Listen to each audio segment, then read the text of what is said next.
So my name is Steve Swink, and this is Matthew Wegner. And with Simon Carlos, we co-organized this event, which is the Independent Game Summit. So I want to welcome you all to Indie Game Summit 2010.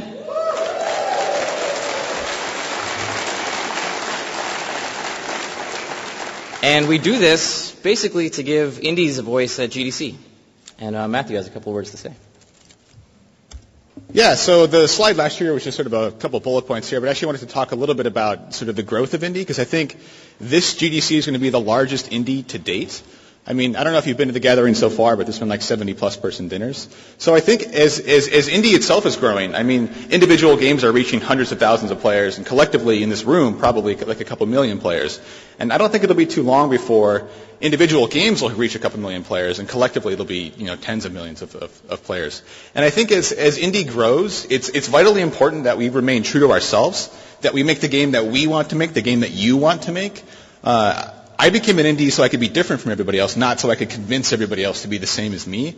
So I think as the community grows, we need to sort of develop a tolerance of other games, other ideas. So if I want to make like a ragdoll game and you want to make a 4X space sim, that's awesome. Like if you want to make a one-button iPhone game and you want to make like a crazy epic story adventure game, that's also awesome.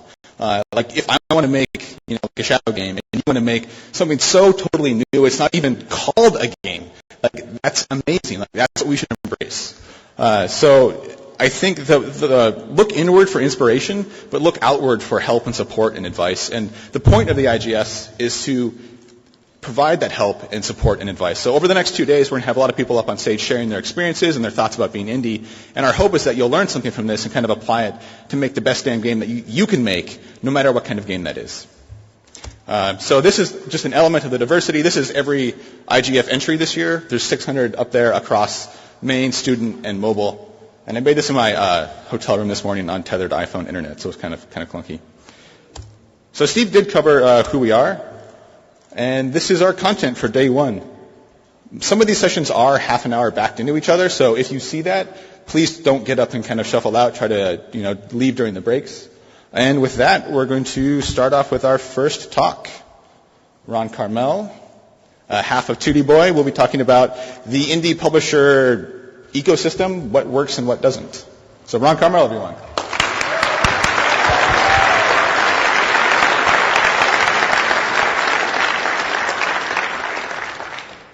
Wow, it's really bright. Let's see. Here we go. I want to thank David Hellman for doing all the artwork for this presentation. David, where are you? There he is. If you find yourself not listening to a word I say, then it's his fault. So, indies and publishers, fixing a system that never worked. After I submitted the proposal for this talk, I realized that it really should be called something else, but that's kind of unwieldy, so I stuck with the original. The developer-publisher relationship is something that a lot of people have strong feelings about, so before I start, I want to make sure that I'm clear about what I mean by a system that never worked. And the best way I can do that is with an example, a corollary between mechanical engineering and software engineering. So mechanical engineering, as a field of engineering, developed a lot of practices around how to postpone building stuff. Building stuff is expensive, you have to create molds, and it's very labor-intensive and money-intensive. So they pushed up as much of the design early on as possible. So big design documents and schematics and drawings and everything, and only once everybody approves, then you go into the part where you actually make stuff. And when software development kind of started being considered as an engineering field, people kind of unconsciously thought, oh, this is engineering, we know how to do engineering. First you design and then you build. And that's how we ended up with the waterfall approach, where you write a big design document and everybody scrutinizes it and agrees about how to do things and what to do, and then you go and you implement it. But in the 90s, people started realizing that system doesn't work very well for software engineering, and agile practices started to emerge that didn't emphasize upfront design. They emphasized iterative design and doing things in a much more fluid way, kind of making more decisions about what makes sense right now as opposed to how should we plan out the following 2 years. And there have been many studies that prove that that's not only a more effective and cheaper way to develop software, but actually produces better software that's easier to maintain and more cost-effective in the long run, not just in the short run. And I think we're facing the same kind of situation with in the game industry today in comparing retail games to digitally distributed games. I think the industry kind of didn't really recognize the importance of creating a new mechanism for funding independent games because they all thought, oh, we know how to publish retail games. Digital, okay, we'll fund it and publish it the same way. So what are the actual problems that are caused by this mismatch between problem and solution? One, I think, is that publishers give too much money. Some games require large budgets, but a lot of them don't. And for a digitally distributed game, the budgets tend to be smaller. World of Goo, for example, was developed on a budget of about $120,000. I think Braid was developed on a budget of around $180,000. And if, as a publisher, you're giving out $500,000 or $1 million to develop a small game, then you're taking a lot of risk. And there are a lot of games that won't make up that investment. So when a game does make up that investment, you want to make sure that you get as much money back from that as possible as the publisher so that you can cover the games that didn't do well. And that's where the second problem comes in, that developers take too much in return. And they have to. It's not because they're evil. The third point is that it takes a big engine to kind of power through the funding of a large AAA game that goes to retail. And there's a lot of machinery involved, and when the game budget is $10 million, then it's not a big deal to put this engine on that and drive that.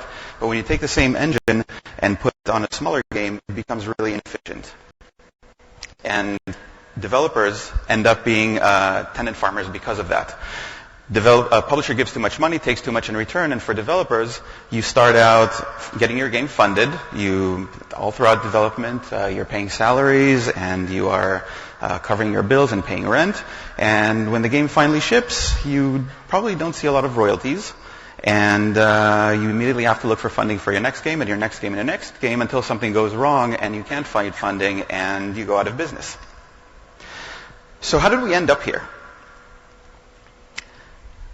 Well, 10, 15 years ago or so, the publishing deal was this shiny, brand new, awesome thing. And if you went out on your own, it was the best thing that could possibly happen to you. Mainly because retail was the only path to commercial success. And in order to get to a retail shelf, you had to go through a publisher that had the connections and the means to get you there. When a publisher makes a commitment to a game, they're not only committing to developing the game, they're committing to manufacturing the boxes and the media and handle shipping and insurance and inventory management, and they have to spend a lot of marketing money on it because if the game doesn't sell well, the retailers will take it off the shelf. So it's a big, scary thing for them. And all of this means that it's a huge upfront risk. So if the developer gets to pay salaries to their employees and the publisher is taking all the risk, it makes sense that the publisher keeps all the profit. But this system is kind of old, and these days there is a new class of digitally distributed games that don't require that large of an investment, and for them this machine of the publishing deal doesn't work very well. Digitally distributed games tend to be smaller, made by smaller teams, so the actual development costs are much lower. The cost of goods is zero. It doesn't have all of the upfront commitment for costs that's associated with retail games. And you don't need a lot of sales because of this to break even. Like even modest sales for niche games that have like a cult following can make a profit, whereas they weren't able to do that before. So if there's so much less risk for digitally distributed games, why doesn't the reduced risk for the publisher mean that there's more upside for the developer? And I think there are a few reasons for this. The most important is that there are no alternatives. Publishers probably haven't recognized how different the process of publishing and funding a digitally distributed game is from publishing or funding a retail game. So when you go to any publisher to try to get your game funded, you're going to get approximately the same offer from all the publishers. And as you comparison shop, you start to accept that this is the kind of deal terms that you can get.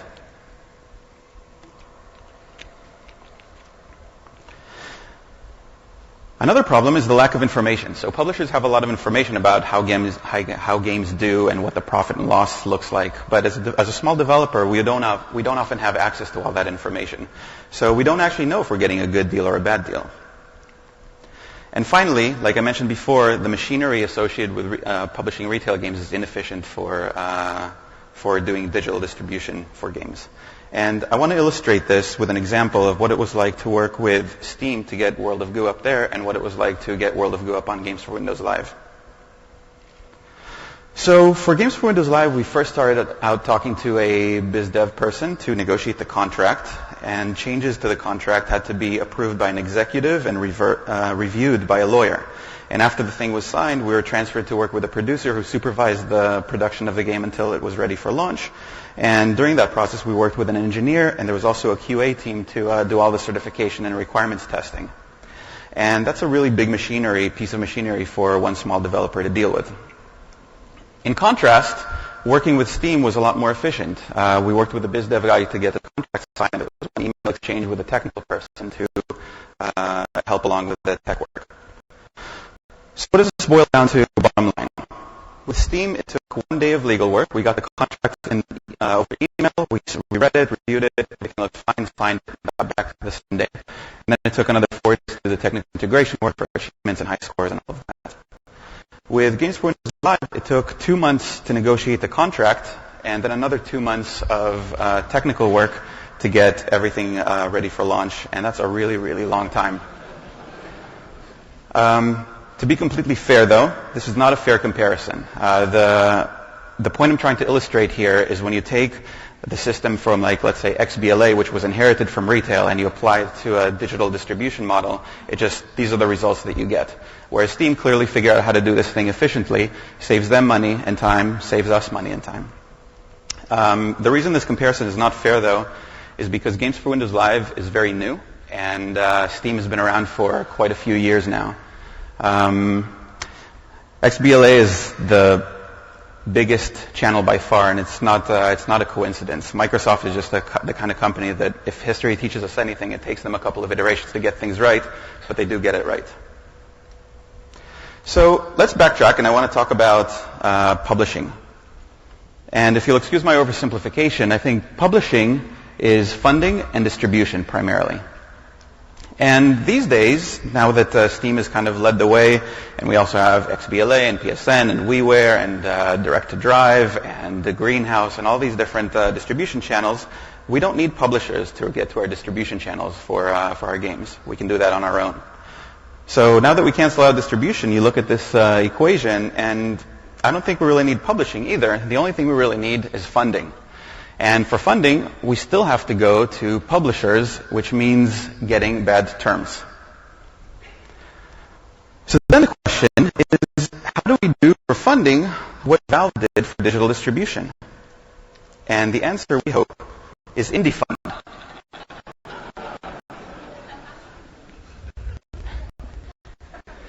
I probably offended so many people just now.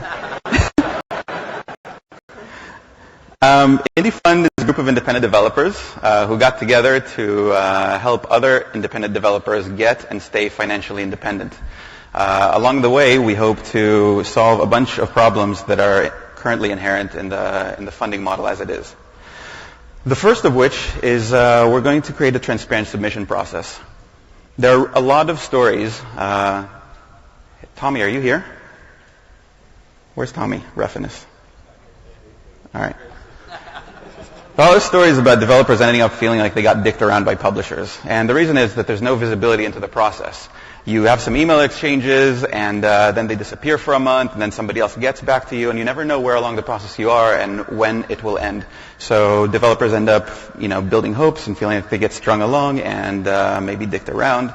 And with the process that we're planning, it's going to be a lot shorter than the regular approval cycle for publishers, and it's going to be visible to the developer where along the process they are at any given time. The next thing is publicly available deal terms. We think it's very important that developers know when they're getting a good deal and when they're getting a bad deal. In order for that to happen, they need to be able to comparison shop. So we're not going to reveal the terms right away because we think it's a good idea for us to make sure that our model works before we go making any claims, but we will eventually do this. Thing number 3 that we're going to fix is single point of contact. I think pretty much anybody who's ever worked with a publisher realizes that you work with somebody to make the initial contact and negotiate the terms of the agreement, and then once it's assigned, you get passed off to somebody else, possibly somebody else later. And with a relationship that's so tense and so ripe for conflicts of interest, we think it's really important to have actually have a personal relationship with somebody so that it doesn't feel like you're dealing with a machine. Flexible development is another really important one.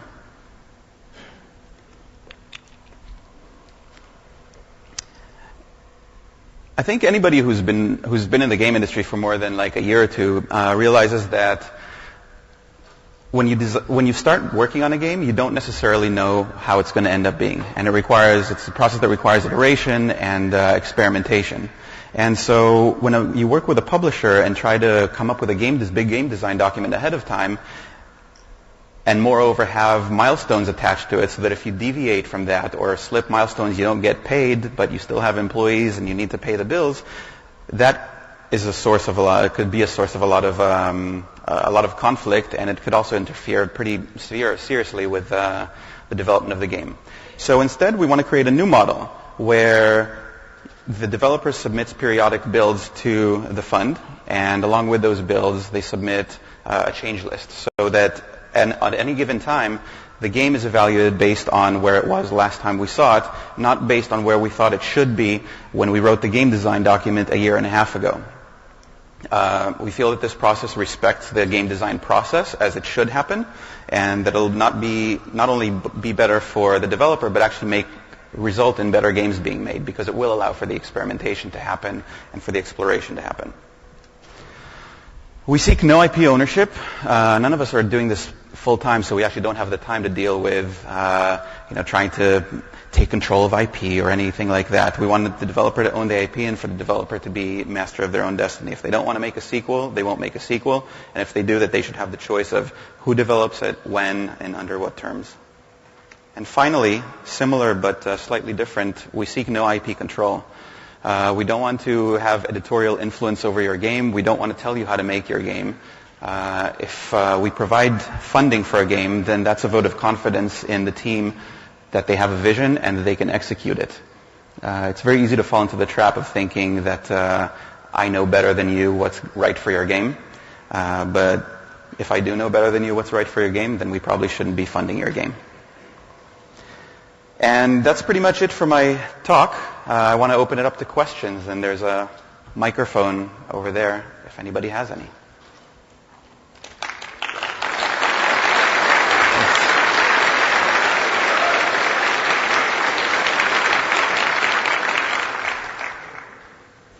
One quick question. How big's your fund? I kind of thought that this question would come up. I just didn't realize it would be the first. So I'm going to give you my pre-canned answer. We don't think that the size actually matters here. The bottleneck is how many games can we find that we think can make good use of the investment. If we can find 20 games a year that we want to invest in, then we can raise money for 20 games a year. Yeah. Hi, I think this is really exciting. Just as a devil's advocate sort of question, how do you feel about the role publishers play in the marketing process? Do you think that that's something that outlets like Steam make up for? It's a really good question. I don't have an answer to it. That's something when we talked to publisher, it came up a lot. They said, we can do all this marketing for you.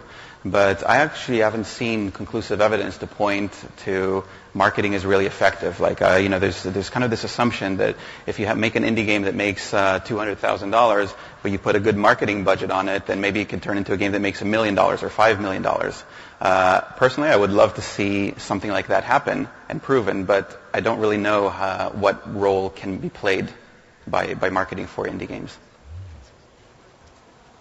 Hey, Nick Maroney, Electronic Entertainment, the maker of iBailout. Nice plug. Yeah, thanks. I had a question about marketing as well, and also, when are you going to open up the submission process exactly? Right now, we're talking to a bunch of developers already, but that's more like through word of mouth and people that we know and people that they know. Before we open up the process, we kind of want to get a few more things settled. There's a lot on our plate right now. Like, we're really just starting to put this together. As soon as things calm down a little bit, we have some breathing room, then we'll open it up and formalize everything. Are you looking to make it like a public thing like Kickstarter or? No. No. Okay. No. Kickstarter, a lot of people have actually emailed and asked about, I want to contribute to this, and can I get involved? And it's something we would consider, but the idea is to kind of have like an actual fund with investors and managers and not really make it a public thing. You said you're looking for games that are really pushing the medium forward, right? I mean, this is, and on the website it says that. That's one of the things we were looking for, yeah. What do you define as a game pushing the medium forward? That's kind of a religious conversation. I don't want to get into it right now. With the number of distribution platforms coming out these days, do you think the need of the publisher is going to have to come back to be able to negotiate all the different contracts with the different platforms? I'm not sure I understand the question. Well, you got Steam, Direct Drive, Impulse, De Jure coming out. Each platform has a different licensing agreement, and that. Do you think the need of a publisher is going to need to come back to be able to launch on all these platforms? The things that you mentioned are actually distribution channels more than publishers. And I mean, are we going to need a publisher again so we can go see one publisher and the publisher negotiates deals on all the platforms for us? Oh, we are actually not planning to do that. There's another big difference between what we want to do and how publishers currently operate. The chain looks right now. The chain looks like this: developer, publisher, distribution channels. So when the game gets sold, all the money, like the publisher takes care of all the distribution, the money goes from the distribution channels to the publisher, and then royalties are paid to the developer. In our model, it's actually swapped around. So we want to encourage independence among developers. We want them to do all of their own work. We're happy to provide consulting and share our experience and all of that to support them in getting there, but we want the deals to happen directly between the developers and the distribution channels, and then we get paid royalties from the But developers. with so many distribution channels, wouldn't that be a bit overwhelming if each game company or each mod team had to go to each distribution platform, broker their own deal? I don't think so. At least based on what I've heard and our personal experience with World of Goo, if you sign one of the top 5 distribution channels, you're good. For us, we signed probably about 20 or 30 distribution deals, and 99% of our revenue came from the top 5. Okay. Thanks. Hi. I'm curious of if you've heard of Y Combinator and how this might be similar or different to that. It's kind of like seed funding and an incubator for startups. I have heard of them. I think the investments that they make are very, very early phase investments, and they're relatively small. Like, if I remember correctly, it's around the 20,000 mark. Yeah, I think sometimes it's even smaller than that. Yeah. We're probably not going to invest in ideas, at least initially. We're going to be a little bit more conservative, and we're probably going to require that the game be at least at the playable prototype phase. In terms of funding, it's probably going to be a little bit higher than those amounts. World of Goo was 120,000, Braid was 180, so that's the kind of size of games we're looking to fund. Thanks. Hi, I work in outsourcing, and recently we've had a lot of indie clients. And I've noticed that a lot of them don't have any budget. So we've been considering some sort of royalty-based, we do some of the art, and then afterwards, if it works really well, then we might get some sort of royalties from or a share in the game itself. And I was wondering what your thoughts on that. I mean, it's almost a similar idea to what you're doing here, instead of rather finding funding, because a lot of these indies are, working out of their homes and doing the programming. So they don't necessarily need that funding because a lot of them have a side job, and most of that does go to art or engines. Would that be something similar to what you're doing, and do you think that's a good idea? Could you sharpen the question a little bit? Actually providing the resource instead of funding itself, and then taking a royalty or a share. Oh, I see what you're saying. This kind of ties into the fact that none of us are doing it part-time. None of us are doing this full-time. We're all like active independent developers. So we have other things that we're doing, and this is one of the things that we're doing on the side and collaborating on. So I think providing resources might be a little bit too much to take on at this point, and it also kind of goes a little bit against the goal of making the developers independent. We want to make sure that they're not dependent on us, so that we do support them in whatever way we can, but that we don't want anybody coming to us a second time for funding, basically. Yeah. Well, for an art studio, do you think that would be a good idea? I don't know. You should try it. All right, thanks. How are we doing on time, Matthew? All right. Hi, I'm Alex. I just wanted to know, can you elaborate on why marketing might not be a big part of the indie development or distribution? I actually I didn't say that it wouldn't be a big part of it. I just don't have any data on it one way or the other. It's possible that it could do really well. Like you take indie, kind of grassroots movement indie game, and you add a bunch of marketing to it, and you make it a huge hit. But I'm kind of waiting for data to see if that really is the case or not. All right, cool. Good morning. You guys are on. Nice. I want to know a little more about how the. God damn it. How the. You don't have a question. You just want to show off your tracksuit. How the entity works. Like, how will you secure your equity in this project? Like, how can you talk a little more on the legal, details of like how you will get your money back if the project crashes, or like the worst case scenario stuff? Yeah. So because we're not looking to own IP, we're not actually investing in companies, we're investing in individual game projects.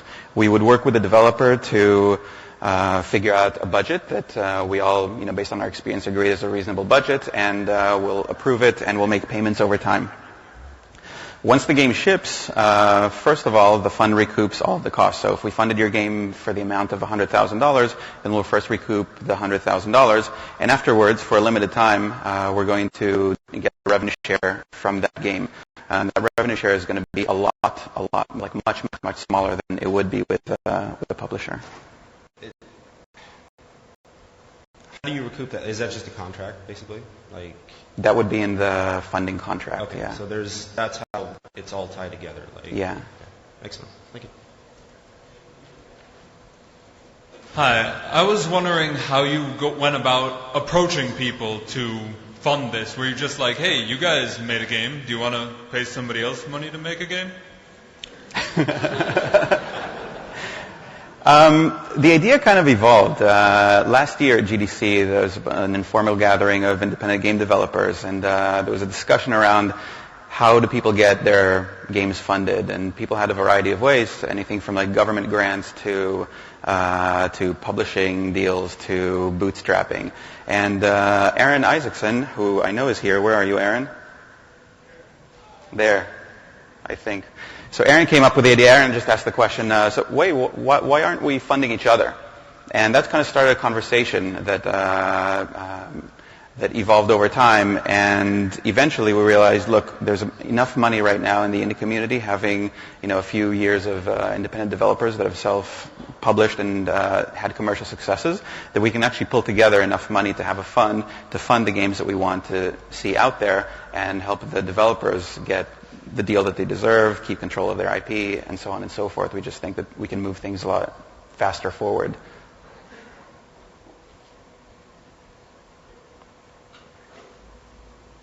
My name is Aaron. I'm from Ghana. My question is, how would your attitude be towards funding companies from Africa? Like, in Africa, gaming is very underdeveloped, and I'm one of the very few programmers trying to bring that community up. And now we are using our own money, form of funding, to get something up, right? So would you like to see statistics of how the gaming community is in Africa before you tend to fund it, or you would just like to see that, okay, these guys are trying to do something, so let's just try and help them out? Right. We don't have preference for which country the game comes from, which continent, which whatever. Indie Fund itself is distributed. Not a lot of us live in the same area. I worked with Kyle when we were basically just in different countries, sometimes in different continents. So there's in digital distribution, it doesn't really matter where your company is. So if you submit a game and the game looks good and kind of fits the kind of game that we want to fund, you could be on the moon for all we care, and we would still fund it. 1 minute. Okay, 1 more minute, so we have time for maybe one question. Yeah, this will hopefully be very quick. My name is Joe. I'm trying to create a game for the casual download market. Mm-hmm. And in the casual download market, as far as I can see, the digital channels and the publisher are the same. So in any area where that's true, how does your model work? Because there seems to be no way to separate, other than becoming what technically a second-party developer versus a third-party developer. I'd like your thoughts on that. The casual market it's a lot different than what we kind of are seeing right now in the I don't know if I can call it the indie market. A lot of consolidation happened there, and the power has really been firmly established in the likes of Big Fish and Oberon, etc. That's kind of reflected in the deal terms, both publishing and distribution deal terms. And I don't know. I don't have any more insight than that, other than... I appreciate your honesty. Thanks. Yeah. Thank you. Okay, so I actually really want to see Cactus's talk after this one. So if you have any questions, either send them to this email address, contact@indiefund.com, or approach any one of the Indie Fund people, and we would be happy to talk to you. Thank you.